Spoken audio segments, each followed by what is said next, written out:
to be in the U.S. that seems to be the more popular opinion of mediumship. You get a lot of the Hollywood hyped up, this is all fake. How do they do this here? It's almost like considered more of a fakery type thing than a real science. Whereas in Scotland, it seems like it's the exact opposite, where the fakery seems to be the exception as opposed to the norm.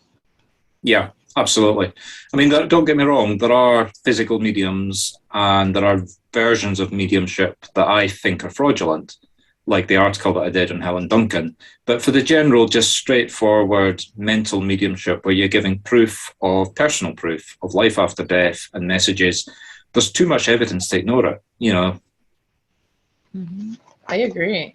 So you call yourself the Scottish medium, but I thought Helen Duncan was the Scottish medium.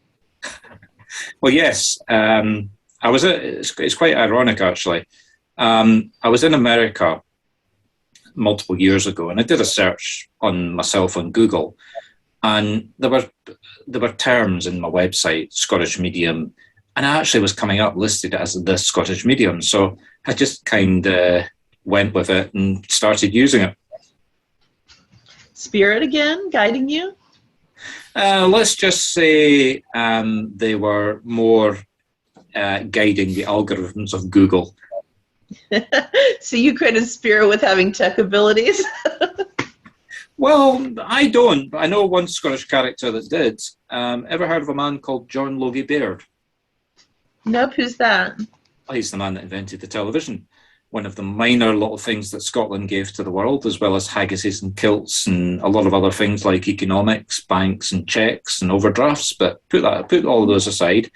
I recently was reading his autobiography, and he clearly describes multiple incidents where he was encountering messages from the other side. He himself, again in the autobiography, goes to what he calls seances. I would just call readings from mediums.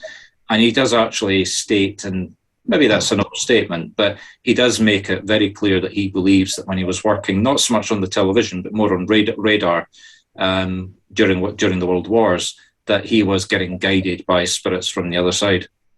He actually names some scientists, but I think that's maybe going a wee bit too far. I wonder if the people who filmed the Poltergeist were giving any kind of a nod towards him with that whole scene with the little girl in front of the TV with the spirits talking to her through it. I wonder. Yeah, highly possible. Highly possible.